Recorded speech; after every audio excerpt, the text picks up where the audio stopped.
মান লা নাবিয়্যা বা'দাহ আম্মা বা'দ। সম্মানিত দ্বীনী ভাই ও বোনেরা, আজকে আমাদের আলোচনার বিষয়বস্তু হলো তাগুত এর দ্বিতীয় পর্ব। আমরা তাগুত বিষয়ে প্রথম পর্বে আলোচনা করেছিলাম, আর সেখানে ছিল তাগুত কাকে বলে, তা কত প্রকার ও কি কি। মোটামুটি আমরা সংক্ষিপ্ত আকারে তাগুতের পরিচয় তুলে ধরেছিলাম। আমাদের দ্বিতীয় পর্বে আজকে আলোচনা হবে আমরা এই তাগুত থেকে কিভাবে নিজেদের ঈমানকে মুক্ত রাখব। আমরা যদি তাগুত থেকে নিজেদের ঈমানকে মুক্ত রাখতে না পারি, তাহলে আমাদের এই ঈমানের কোনো মূল্য আল্লাহ সুবহানাহু ওয়া তাআলার কাছে নেই। আর তাগুত যুক্ত যদি কোনো ঈমান রেখে কোনো ব্যক্তি ইবাদত করে, তাহলে আল্লাহ সুবহানাহু ওয়া তাআলা তার সেই ইবাদত কবুল করেন না, কারণ সেই ইবাদত এর মধ্যে শিরক, কুফর এবং বিদআহ পরিপূর্ণভাবে বিদ্যমান রয়েছে। আজকে আমরা আলোচনা করব আমরা তাগুত থেকে কিভাবে নিজেদেরকে দূরে রাখতে পারি। আমাদের মূল যে আকীদা বা বিশ্বাস অর্থাৎ তাওহীদ, এই তাওহীদের রুকন হচ্ছে মূলত দুটি। তাওহীদের রুকন মূলত দুটি। প্রথমটি হচ্ছে আল কুফর বিত তাগুত, আর দ্বিতীয়টি হচ্ছে আল ঈমান বিল্লাহ। এর প্রমাণ হচ্ছে মহান আল্লাহ সুবহানাহু ওয়া তাআলা বলেন, فمن يكفر بالطاغوت ويؤمن بالله فقد استمسك بالعروة الوثقى لا انفصام لها। অর্থ, যে ব্যক্তি তাগুতকে অস্বীকার করলো আর আল্লাহর প্রতি ঈমান আনলো, সে এমন এক শক্ত রজ্জু ধারণ করলো যা কখনো ছেড়ে যাবার নয়। উপরোক্ত আয়াতের ফামান ইয়াকফুর বিত তাগুত হচ্ছে ঈমানের প্রথম রুকন, আর ওয়ায়ুমিন বিল্লাহ হচ্ছে ঈমানের দ্বিতীয় রুকন। আর বিল উরওয়াতিল ওয়াসকা এটা হচ্ছে কালেমা, অর্থাৎ লা ইলাহা ইল্লাল্লাহ হচ্ছে এটি। কারণ আল্লাহ সুবহানাহু ওয়া তাআলা বিল উরওয়াতিল ওয়াসকা অর্থাৎ শক্তভাবে যে জিনিসটাকে ধরতে বুঝিয়েছেন তা হচ্ছে কালেমা। তাগুতকে অস্বীকার করা এবং আল্লাহর প্রতি ঈমান আনা হচ্ছে এই দ্বীনের মূল ভিত্তি ও এর প্রধান মূলনীতি। আমরা উপরে যে আয়াতটা আলোচনা করলাম, সেই আয়াতটির দিকে আমরা একটু লক্ষ্য করব। আল্লাহ সুবহানাহু ওয়া তাআলা এখানে বলছেন ফামান ইয়াকফুর বিত তাগুত। এখানে আল্লাহ সুবহানাহু ওয়া তাআলা তাগুতকে অস্বীকার করতে যে বলছেন, এর মধ্যে ইয়াকফুর শব্দটি আল্লাহ সুবহানাহু ওয়া তাআলা ব্যবহার করেছেন। তো ইয়াকফুর শব্দটি হচ্ছে আল কুফর মাজদার থেকে, আল কুফর হচ্ছে এর মূল ধাতু। তো আল কুফর মানে হচ্ছে তাকফির করা, অস্বীকার করা। তো এখানে দেখা যাচ্ছে তাগুতকে তাকফির করার কথা আল্লাহ সুবহানাহু ওয়া তাআলা বলছেন, আর তা হচ্ছে ঈমানের শর্ত, প্রথম শর্ত। তারপরে ঈমান আনা হচ্ছে ঈমানের দ্বিতীয় শর্ত। তাহলে বোঝা গেল, যদি কোনো ব্যক্তি তাগুতকে তাকফির না করে, তাগুতকে অস্বীকার না করে, ছোট বড় সব ধরনের তাগুত থেকে নিজের ঈমানকে মুক্ত না রাখে, তাহলে ওই ব্যক্তির ঈমান আল্লাহর উপর আনা হলো না, সেই ব্যক্তির ঈমান আল্লাহ সুবহানাহু ওয়া তাআলা গ্রহণ করলো না। ওয়ায়ুমিন বিল্লাহ সেখানে পাওয়া গেল না। যদি ওয়ায়ুমিন বিল্লাহ পাওয়া না যায়, তাহলে ফাকাদ ইসতামসাকা বিল উরওয়াতিল ওয়াসকা যে বলা হয়েছে, শক্ত রজ্জু যে ধারণ করলো সেটা বলা হয়েছে, সেটাও সে ধরতে পারলো না, অর্থাৎ তার ঈমানই নাই। যদি কোনো ব্যক্তির ঈমানই না থাকে, তাহলে তার সালাহ, তার হিজরা, তার জিহাদ, তার যাকাত, তার সমস্ত ইবাদত সারা জীবন যদি সে করতে থাকে, আল্লাহর কাছে একটা পিঁপড়া সমতুল্য মূল্য তার ইবাদতগুলোর নেই। এমনকি মহান আল্লাহ সুবহানাহু ওয়া তাআলা সমস্ত নবীদেরকে, পৃথিবীতে যত নবী প্রেরণ করেছেন, সমস্ত নবীদেরকে একটি লক্ষ্য ও উদ্দেশ্য নিয়ে প্রেরণ করেছিলেন। প্রত্যেক নবীর কথা এবং বাক্য এবং উদ্দেশ্য ছিল, মহান আল্লাহ সুবহানাহু ওয়া তাআলা বলছেন, ওয়ালাকাদ বাআসনা ফি কুল্লি উম্মাতির রাসূলান আন ই'বুদুল্লাহা ওয়াজতানিবুত তাগুত। অর্থ, আমি প্রত্যেক জাতির নিকট রাসূল প্রেরণ করেছি, আল্লাহর ইবাদত করার জন্য এবং তাগুতকে বর্জন করার নির্দেশ দেবার জন্য। তাহলে এই আয়াত থেকে বোঝা গেল আল্লাহ সুবহানাহু ওয়া তাআলা যত নবী রাসূলকে প্রেরণ করেছিলেন তাদের সবার উদ্দেশ্য ছিল তাগুত থেকে সমস্ত উম্মতকে তাগুত থেকে পরিপূর্ণভাবে নিরাপদ দূরে রাখা। কারণ ইজতিনাব শব্দের অর্থ হচ্ছে নিরাপদ দূরত্ব। নিরাপদ দূরত্ব এই জন্য বলা হয়েছে যেন তাগুতের আশপাশেও কোনোভাবে নিকটবর্তী না হয়। আল্লাহ সুবহানাহু ওয়া তাআলা এজন্য এখানে ওয়াজতানিবুত তাগুত শব্দ ব্যবহার করেছেন, অর্থাৎ তাগুত থেকে নিরাপদ দূরে থাকতে আল্লাহ সুবহানাহু ওয়া তাআলা বলেছেন। আর তা ছিল সমস্ত নবীদেরও মিশন। এবার আমাদের প্রশ্ন হলো কিভাবে কুফর বিত তাগুত তথা তাগুতকে বর্জন করতে হবে। উত্তর হলো তাগুতকে 5 ভাবে অস্বীকার করতে হবে। তাগুতকে 5 ভাবে অস্বীকার করতে হবে। 1, তাগুতের ইবাদত বাতিল, এই আকীদা বিশ্বাস করতে হবে, এই আকীদা পোষণ করতে হবে। তাগুতের ইবাদত যে বাতিল, এই আকীদা পরিপূর্ণভাবে বিশ্বাস করতে হবে। মানুষ যত ধরনের ইবাদতই তাগুতের জন্য নিবেদন করুক তা সবই বাতিল।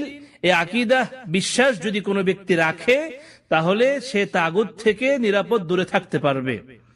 আল্লাহ সুবহানাহু ওয়া তাআলা বলেন, ذلك بأن الله هو الحق وأن ما يدعون من دونه هو الباطل وأن الله هو العلي الكبير। অর্থ, আর এটা এজন্য যে নিশ্চয়ই আল্লাহ সুবহানাহু ওয়া তাআলাই সত্য এবং তারা তার পরিবর্তে যাকে ডাকে অবশ্যই তারা বাতিল, আর নিশ্চয়ই আল্লাহ সুবহানাহু ওয়া তাআলা সুউচ্চ ও সুমহান। 2, তাগুতকে পরিত্যাগ ও তাগুত থেকে দূরে থাকার মাধ্যমে। এর অর্থ হচ্ছে তাগুতের ইবাদত পরিত্যাগ করা, পরিহার করা। আল্লাহ তাআলা বলেন, ওয়ালাকাদ বাআথনা ফি কুল্লি উম্মাহ রাসূলান আন ইবুদুল্লাহ ওয়াজতানিবুত তাগুত। আমি প্রত্যেক উম্মতের মধ্যেই রাসূল পাঠিয়েছি এই মর্মে যে তোমরা আল্লাহর ইবাদত করো এবং তাগুত থেকে নিরাপদ দূরে থাকো। 3, দুশমনী বা শত্রুতার মাধ্যমে। আল্লাহ সুবহানাহু ওয়া তাআলা ইব্রাহিম আলাইহিস সালামের ঘটনা বর্ণনা করতে গিয়ে বলেন, قال أفرأيتم ما كنتم تعبدون أنتم وآباؤكم الأقدمون فإنهم عدو لي إلا رب العالمين। অর্থ, ইব্রাহিম বলল, তোমরা এবং তোমাদের অতীত বাপ দাদারা যেসব জিনিসের ইবাদত করে আসছে সেগুলি কি কখনো তোমরা চোখ মেলে দেখেছ?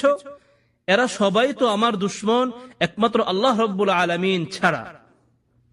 যে ব্যক্তির ন্যূনতম জ্ঞান আছে এবং দাবি করে যে সে আল্লাহর প্রতি ঈমান এনেছে, সে কখনো তাগুতকে বন্ধু হিসাবে মেনে নিতে পারে না, বরং তাগুতের সাথে তার থাকবে অন্তরের অন্তঃস্থল থেকে দুশমনী ও শত্রুতা। 4, ক্রোধ ও ঘৃণার মাধ্যমে। আল্লাহ সুবহানাহু ওয়া তাআলা বলেন, قد كانت لكم أسوة حسنة في إبراهيم والذين معه إذ قالوا لقومهم إنا براء منكم ومما تعبدون من دون الله كفرنا بكم وبدا بيننا وبينكم العداوة والبغضاء أبدا حتى تؤمنوا بالله وحده। অর্থ, তোমাদের জন্য ইব্রাহিম ও তার সঙ্গীদের মধ্যে রয়েছে সুন্দর আদর্শ।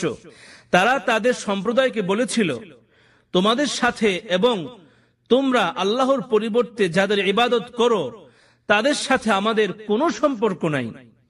আমরা তোমাদেরকে মানি না, অর্থাৎ আমরা তোমাদেরকে অস্বীকার করি, তাকফির করি। তোমরা যতক্ষণ না এক আল্লাহর প্রতি বিশ্বাস স্থাপন করবে ততক্ষণ আমাদের ও তোমাদের মধ্যে থাকবে চিরশত্রুতা, ক্রোধ ও ঘৃণা। এই আয়াতেও আল্লাহ সুবহানাহু ওয়া তাআলা ইব্রাহিম আলাইহিস সালাম যে শব্দ ব্যবহার করেছিলেন বলে বর্ণনা করেছেন তা হচ্ছে কাফারনা বিকুম, আমরা তোমাদেরকে তাকফির করি। এখানে তাগুতকে তাকফির করা হচ্ছে, অর্থাৎ তাগুতকে যদি কোনো ব্যক্তি তাকফির না করে তাহলে তার ঈমান পরিশুদ্ধ হতে পারে না। এটা আরেকটি প্রমাণ আল্লাহ সুবহানাহু ওয়া তাআলা ইব্রাহিম আলাইহিস সালামের এই কথাকে এত পছন্দ করেছেন যা তার কোরআনুল কারীমে আল্লাহ সুবহানাহু ওয়া তাআলা চিত্রিত করেছেন। আর এই আয়াতে আরেকটি বিষয় লক্ষণীয় যে তাগুতের যে আসবাবগুলো ছিল অর্থাৎ মূর্তিগুলো ছিল, যে মূর্তিগুলোর ইবাদত সেসব তাগুত মানুষগুলো করত, সেই মূর্তির থেকে সম্পর্ক ছিন্ন করার আগে অর্থাৎ তাগুতের মূল যে আসবাব রয়েছে সেগুলো সেই কুফর থেকে সম্পর্ক ছিন্ন করার আগে যারা কুফরি করছে, যারা কাফের, যারা তাগুতকে অনুসরণ করছে, মানছে, তাদের থেকে আগে সম্পর্ক ছিন্ন করার কথা এই আয়াত থেকে আমরা পেলাম। তাহলে বোঝা গেল কোন তাগুতের তাগুতি অর্থাৎ কুফর, যে কুফরি করে সে তাগুত হয়েছে, সেই কুফর থেকে সম্পর্ক ছিন্ন করার পূর্বে সে কুফরটি যে করেছে তার থেকে আমাদের সম্পর্ক আল্লাহর জন্য ছিন্ন করতে হবে। 5, অস্বীকার করার মাধ্যমে, তাগুতকে অস্বীকার করা এর আরেকটি মাধ্যম হচ্ছে তাগুতের যারা উপাসনা করে, যারা ইবাদত করে, যারা তাদের অনুসরণ করে এবং নেতৃত্বের আসনে বসায় তাদেরকে অস্বীকার করা, তাদেরকে তাকফির করা। এবং যে ব্যক্তি কুফরি মতবাদের প্রবর্তন করে অথবা কুফরির দিকে আহ্বান জানায়, সে কুফরি হতে পারে জাতীয়তাবাদ, সে কুফরি হতে পারে গণতন্ত্র, সে কুফরি হতে পারে কোনো পীরতন্ত্র, সেই কুফরি অনেক রয়েছে। যত ধরনের কুফরির দিকে যে কোনো কেউ আহ্বান করবে তাকে অস্বীকার করা, তার সাথে সম্পর্ক ছিন্ন করা এবং তাদের বিরুদ্ধে যুদ্ধ করার মাধ্যমে তাগুতকে অস্বীকার করা, এটা হচ্ছে তাগুত থেকে দূরে থাকার আরেকটি গুরুত্বপূর্ণ মাধ্যম। এরপরে আমাদের প্রশ্ন হলো, তাগুতকে অস্বীকার করা কেন অপরিহার্য? উত্তর হলো, যে কোনো ইবাদতের পূর্বে আল্লাহ সুবহানাহু ওয়া তাআলা আদম সন্তানদের আদেশ করেছেন, তা হলো আল্লাহ তাআলার প্রতি ঈমান আনয়ন করা এবং তাগুতকে পরিত্যাগ ও অস্বীকার করা। তাগুতকে অস্বীকার করা এবং আল্লাহর প্রতি ঈমান আনা হচ্ছে এই দ্বীনের মূল এবং ভিত্তি উভয়টি। সুতরাং তাগুতকে বর্জন না করলে আল্লাহর প্রতি ঈমানের দাবি হবে অর্থহীন। আল্লাহ সুবহানাহু ওয়া তাআলা বলছেন, والذين اجتنبوا الطاغوت أن يعبدوها وأنابوا إلى الله لهم البشرى فبشر عباد। যারা তাগুতের ইবাদত হতে দূরে থাকে এবং মহান আল্লাহ সুবহানাহু ওয়া তাআলার অভিমুখী হয়, তাদের জন্য রয়েছে সুসংবাদ। অতএব সুসংবাদ দাও আমার বান্দাদেরকে। এই আয়াতে লক্ষণীয় বিষয় হলো আল্লাহ সুবহানাহু ওয়া তাআলা এখানে শেষে বলছেন ফাবাশশির ইবাদ, তার আগে শব্দে বলছেন লাহুমুল বুশরা। লাহুমুল বুশরা, এই লাহুম শব্দটি আল্লাহ সুবহানাহু ওয়া তাআলা ব্যাখ্যা করেছেন ফাবাশশির ইবাদ দিয়ে, অর্থাৎ আমার বান্দাদেরকে সুসংবাদ দিন। এখানে লক্ষণীয় হলো আল্লাহ সুবহানাহু ওয়া তাআলা তাদেরকে তার বান্দা বলে গ্রহণ করছেন যারা তাগুতকে অস্বীকার করছে, তাগুত থেকে দূরে থাকছে, তাদেরকে আল্লাহ সুবহানাহু ওয়া তাআলা বান্দা বলে গ্রহণ করছেন। পক্ষান্তরে যারা তাগুতকে অস্বীকার করছে না, তাগুত থেকে সম্পর্ক ছিন্ন করছে না, এদেরকে আল্লাহ সুবহানাহু ওয়া তাআলা এখানে বান্দা বলে গণ্য করেননি। সুতরাং তাদের ঈমানকে আল্লাহ সুবহানাহু ওয়া তাআলা যে আরো একবার প্রত্যাখ্যান করলেন, এই আয়াত আবারও তার প্রমাণ। আল্লাহ সুবহানাহু ওয়া তাআলা যেন আমাদের সবাইকে সব ধরনের ছোট বড় তাগুত থেকে এবং তাগুতের আসবাব থেকে নিজেদের ঈমানকে পরিপূর্ণ মুক্ত রাখার তৌফিক দান করেন এবং তাগুতদের সাথে উঠা বসা, কথাবার্তা, চলাফেরা, মহাব্বত ইত্যাদি সব কিছু থেকে আল্লাহ সুবহানাহু ওয়া তাআলার জন্য আমরা যেন বিরত থাকতে পারি এবং আল্লাহ সুবহানাহু ওয়া তাআলা যেন আমাদেরকে তার তাওহীদের উপর অটল রাখেন, জিহাদের উপর অটল রাখেন, সর্বোত্তম মাকাম শাহাদাহ দ্বারা আমাদের সবাইকে সম্মানিত করেন, এই আশা রেখে আজকে এখানেই বিদায় নিচ্ছি। আসসালামু আলাইকুম ওয়া রাহমাতুল্লাহি